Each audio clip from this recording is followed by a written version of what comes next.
Assalamualaikum warahmatullahi wabarakatuh. Pada video pembelajaran kali ini saya akan sedikit menjelaskan mengenai regulasi financial teknologi di Indonesia. Seperti apa regulasinya? Nah, sebelum itu di sini ada penjelasan mengenai mengapa harus ada regulasi. Nah, identifikasi isu terkait financial teknologi itu ada peningkatan resiko terkait adopsi teknologi baru tersebut, ya, sehingga harus adanya regulasi yang mengatur hal tersebut. Kemudian ada juga kemungkinan serangan dunia cyber, ya, untuk itu perlu adanya perlindungan. Nah, yang ketiga itu perlindungan dan pertukaran data kritikal. Ya, keempat, pengenalan nasabah, efisiensi biayanya seperti apa, kemudian status hukum dan kenirsangkalan transaksi elektroniknya seperti apa.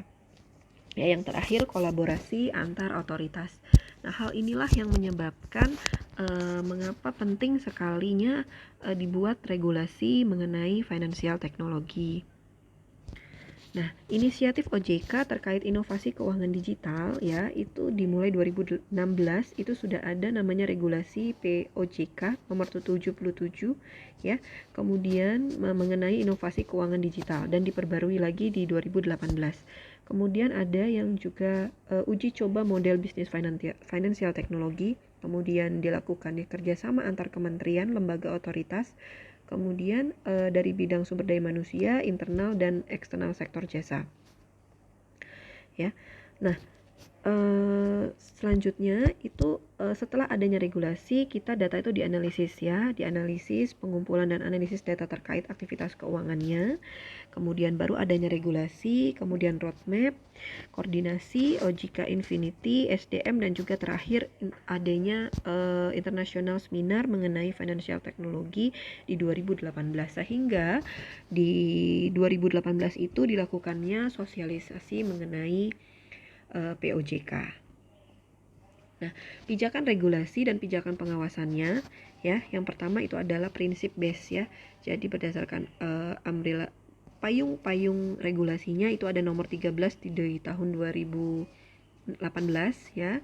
Kemudian pijakan pengawasannya itu ada market conduct, business conduct, ethical, dan juga self regulatory organization. Nah, POJK, peraturan OJK nomor 13 tahun dan juga POJK 02 tahun 2018 tentang inovasi keuangan digital di sektor jasa keuangan.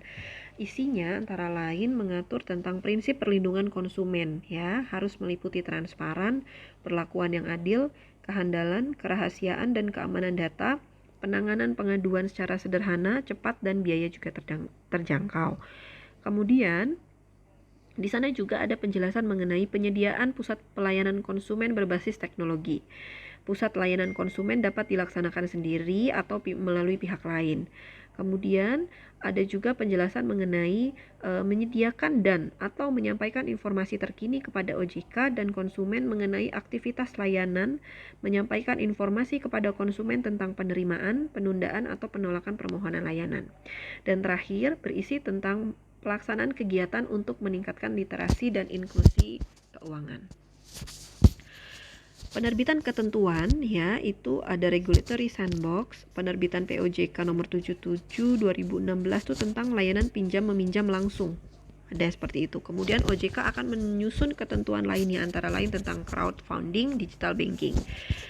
Nah, pembentukan financial teknologi itu di OJK sendiri ya, yang pertama koordinasi lintas kementerian dan lembaga, pengembangan industri fintech yang sesuai kebutuhan masyarakat, pengembangan sandbox-nya yang sudah ada untuk model bisnis fintech yang baru dan potensial.